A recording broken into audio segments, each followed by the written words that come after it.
Bonjour, c'est Jules Lavie pour Code Source, le podcast d'actualité du Parisien.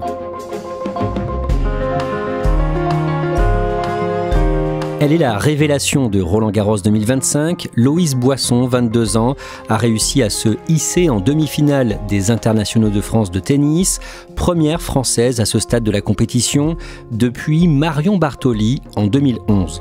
Grâce à cette performance, Loïs Boisson est passée de la 361e place mondiale à la 65e et elle a décroché un chèque de 690 000 €, alors que jusqu'ici, depuis ses débuts sur le circuit, elle avait accumulé moins de 130 000 € de gains. Loïs Boisson a éclaté au grand jour, mais 2 semaines plus tôt, elle était inconnue du grand public. Qui est-elle? Son portrait dans Code Source aujourd'hui avec Éric Brunat, spécialiste tennis au Parisien. Éric Brunat, l'explosion d'un joueur ou d'une joueuse de tennis au plus haut niveau en quelques jours, est-ce que vous aviez déjà connu ça ?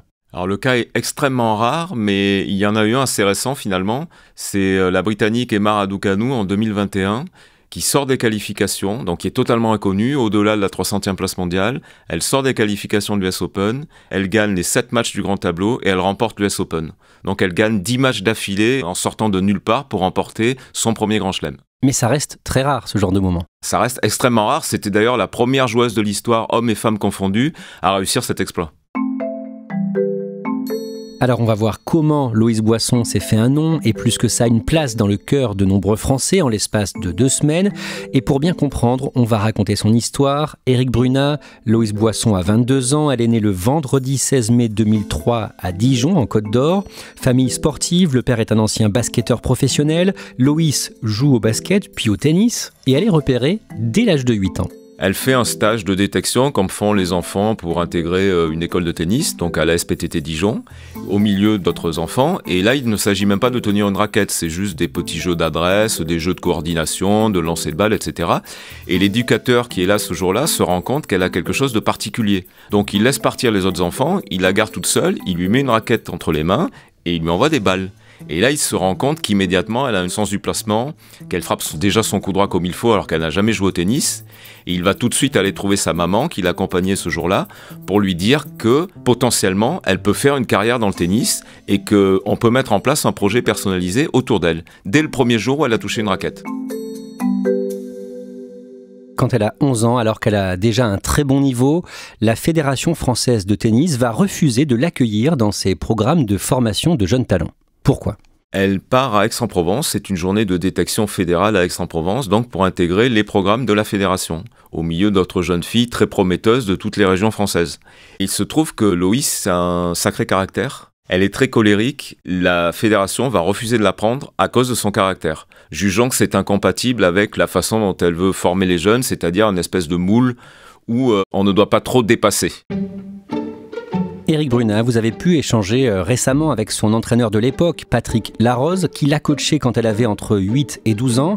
Il a su aider Loïs Boisson à mieux contenir ses émotions. Oui, parce qu'il avait trouvé une méthode assez originale. D'ailleurs, il avoue que c'est la seule joueuse avec laquelle il a pratiqué cette méthode. Il l'autorisait à jeter ses raquettes, mais en l'encadrant. C'est-à-dire qu'un jour, elle avait le droit d'en jeter 5, le lendemain, c'était 4, le surlendemain, c'était 3, jusqu'à ce qu'elle en jette une, et encore, vers la fin, c'était tu la jettes, mais tu la fais glisser lentement pour ne pas l'abîmer. Et donc, au fur et à mesure, il lui a appris un peu à canaliser cette colère pour s'en servir comme de la combativité et non pas de la mauvaise colère. Dès ce moment-là, l'idole de Loïs Boisson, c'est l'Espagnol roi de Roland-Garros, Rafael Nadal. C'est assez facile quand on est jeune, quand on est formé sur terre battue, qu'on a des prédispositions pour la surface, d'être en admiration devant Rafael Nadal. Parce qu'il faut se rendre compte qu'au moment où Loïs Boisson a touché sa première raquette à 8 ans, Rafael Nadal avait déjà gagné 6 fois Roland-Garros. Donc c'était vraiment l'idole de l'époque pour tous les enfants. Loïs Boisson, elle aussi, joue énormément sur terre battue quand elle est ado. C'est sa surface préférée. Elle joue énormément sur terre battue parce qu'elle a la chance qu'à Dijon, son club ait eu les 2 surfaces, c'est-à-dire le dur et la terre battue. À peu près la moitié de l'année, quand les courses sont praticables, elle jouait dessus et elle y a développé toutes les qualités nécessaires à briller sur la surface. Que ça soit l'art du déplacement, les glissades, les reprises d'appui, la science de l'amorti également. Donc elle a développé toute une palette qui lui permet d'être très à l'aise sur la surface. Éric Brunat, Loïse Boisson continue de progresser, mais quand elle a 18 ans, fin 2021, début 2022, elle a une douleur récurrente à l'épaule. Oui, elle a une douleur récurrente et surtout, elle n'arrive pas à déterminer la cause de cette douleur. Donc elle passe beaucoup d'examens, fait pas mal d'IRM et n'arrive pas à trouver d'où ça vient. Et elle est obligée de s'arrêter pendant de longs mois de jouer. Enfin, elle fait quelques matchs, mais elle ne peut plus jouer sur la longueur. Et elle est obligée de changer totalement la façon dont elle frappe son coup droit pour arrêter ses douleurs. Une fois réglé ce problème de douleur à l'épaule, Loïse Boisson reprend sa progression et au printemps 2024, quand elle a 21 ans, elle monte en puissance. C'est très simple, dans cette période, elle devient quasiment invincible. Elle dispute les tournois du circuit ITF. Alors on va dire que le circuit ITF, c'est le circuit secondaire en tennis. Voilà, le circuit WTA, c'est le circuit principal. Elle est sur le circuit secondaire et elle va remporter 25 matchs sur 26 sur terre battue. Elle remporte 4 tournois et donc elle est en pleine progression avant Roland-Garros. Loïse Boisson a été invitée par les organisateurs de Roland-Garros à participer au tournoi, à l'édition 2024 de Roland-Garros. Mais 2 semaines avant, le lundi 13 mai 2024, Loïse Boisson se blesse. C'est assez cruel parce qu'elle est vraiment à quelques centaines de mètres de Roland-Garros. Elle est dans le bois de Boulogne, en train de disputer une épreuve qui s'appelle le Trophée Clarins au Lagardère Racing. Elle joue contre une autre Française, Fiona Ferro. On est au début du 3e set. Et là, rupture des ligaments croisés du genou. Quand tu te fais les croisés, tu sens le genou qui tourne et il y a un craquement assez fort. Et du coup, forcément, moi j'ai senti que c'était grave direct sans savoir ce que c'était, mais je l'avais quand même au fond de ma tête, cette blessure. 9 jours plus tard, sur son lit d'hôpital, Loïse Boisson publie une photo sur ses réseaux sociaux.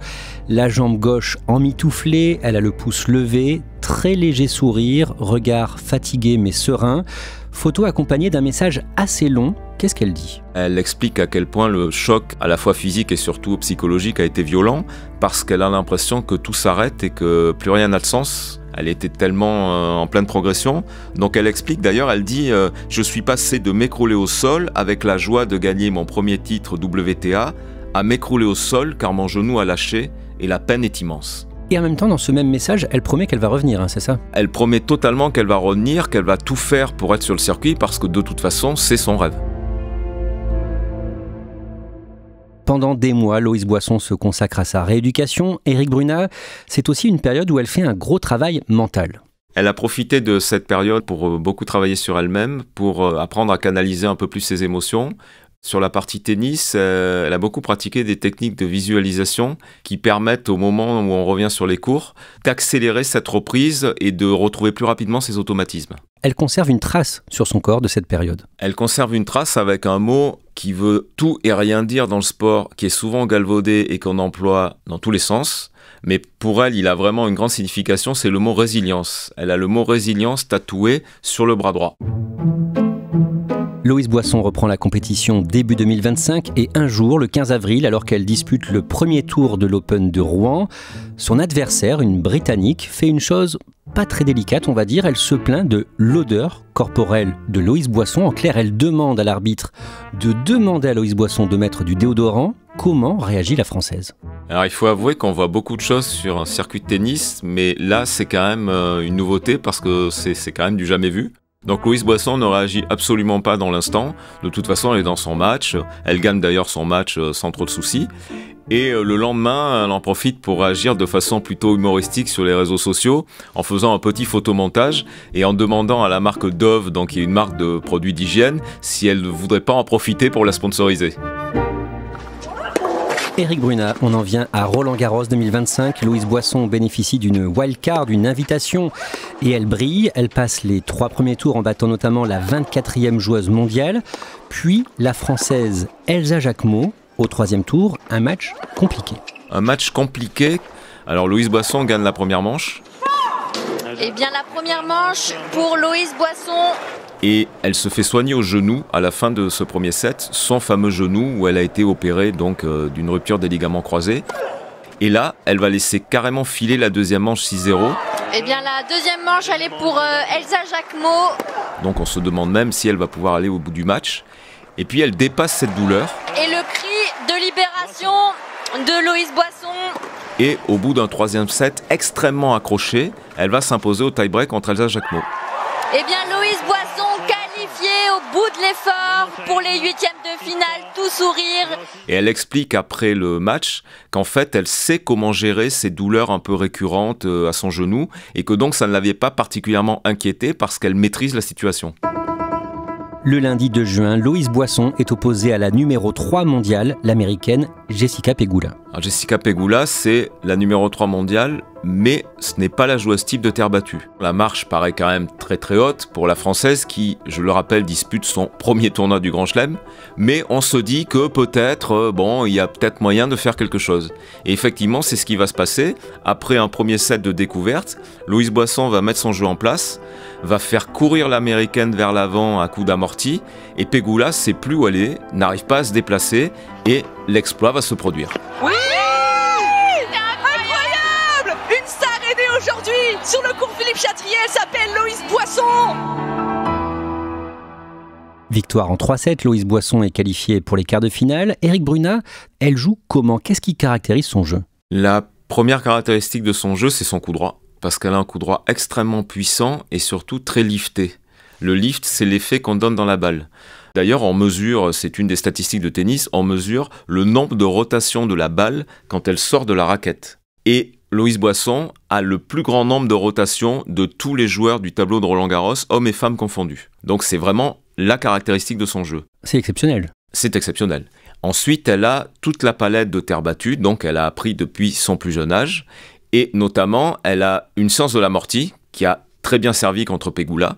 Et elle a un revers slicé qui est aussi très efficace. Donc elle a vraiment toute une palette à sa disposition. Et après sa victoire contre l'américaine Pegula en conférence de presse, un journaliste lui demande d'en dire un peu plus sur elle. C'est un journaliste américain qui a la franchise de lui avouer qu'il ne la connaît pas. Mais en même temps, qui connaissait dans le grand public Loïs Boisson une semaine avant Roland-Garros? Pas grand monde pourrait le dire. Donc ce journaliste lui dit carrément, expliquez-nous qui vous êtes, parce que je ne sais pas qui vous êtes.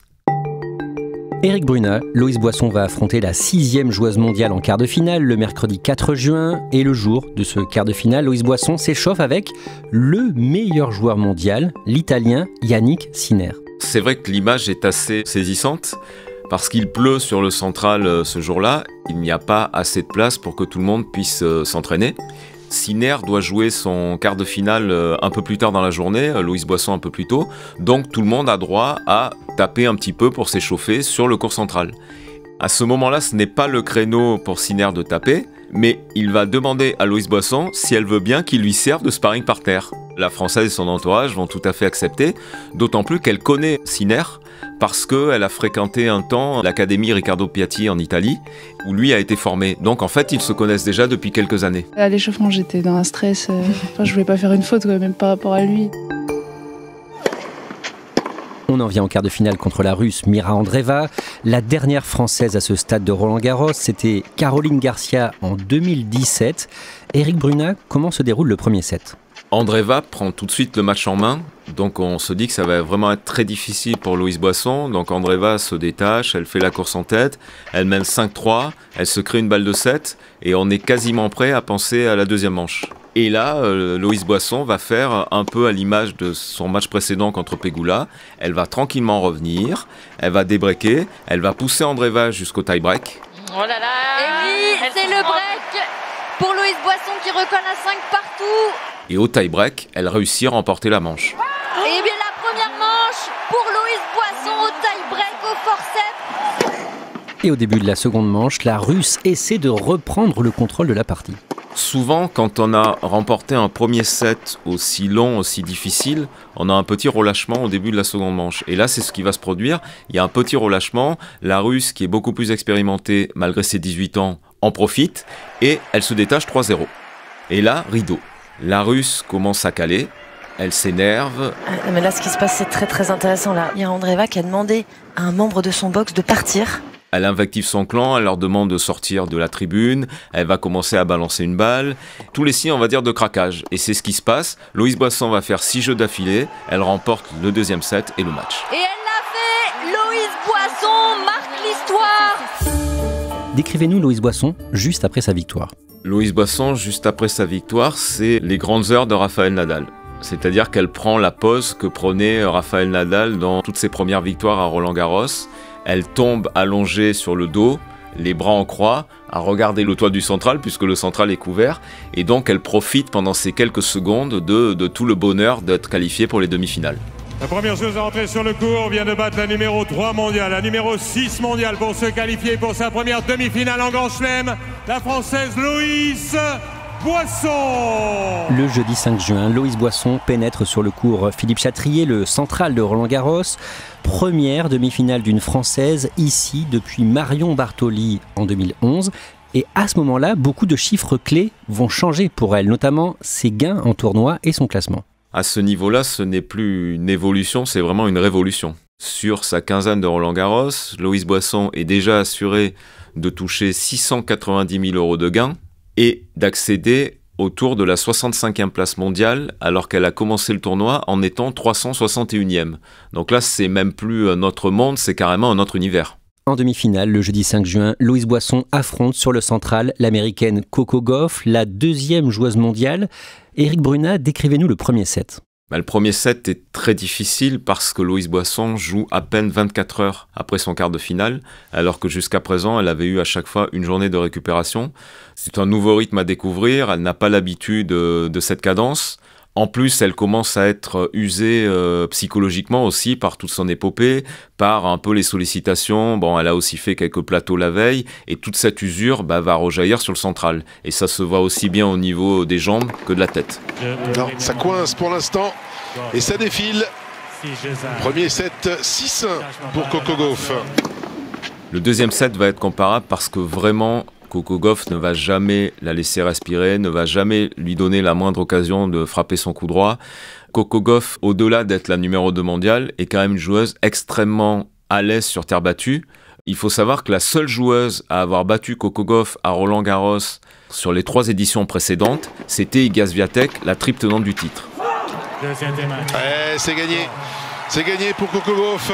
Loïs Boisson s'incline en 2 manches, 6-1, 6-2. Décrivez-nous la fin du match et notamment l'interaction entre Loïs Boisson et le public parisien. Et là, elle est quand même déçue, donc elle prend son sac, elle quitte le court la tête basse, mais sous les acclamations de 15 000 personnes, donc avec les Loïs, Loïs, Loïs, forcément ça lui redonne un peu de sourire et elle remercie assez chaleureusement tous les gens qui l'ont soutenue.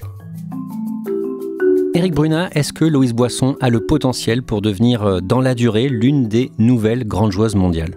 À l'heure actuelle, il n'y a que 2 personnes qui peuvent répondre à cette question, c'est Loïs Boisson et son entraîneur. Parce que c'est extrêmement difficile de savoir si ça va être la joueuse d'un tournoi, si ça va être une comète, ou si elle va s'installer durablement dans le paysage du tennis. Parce que Loïs Boisson a éclos sur terre, donc là elle a explosé sur terre aussi, mais elle n'a jamais joué sur gazon. Donc elle va aller disputer des tournois sur gazon dans les prochaines semaines, mais pour découvrir ce monde-là. Elle a joué très peu de matchs sur dur et cet été, une saison américaine s'annonce. Elle va découvrir le dur, elle va découvrir le grand tableau de l'US Open. Donc tout s'ouvre devant elle, mais tout est un monde de découverte. Donc il faudra voir comment elle va appréhender tout ce nouveau monde.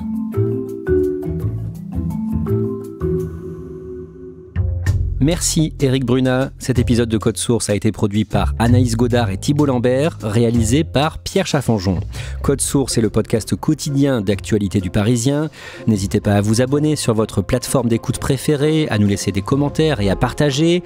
On vous invite aussi à écouter Crime Story, notre podcast hebdomadaire de faits divers. Chaque samedi, une nouvelle affaire criminelle racontée par Claudia Prolongeau et Damien Delsoni.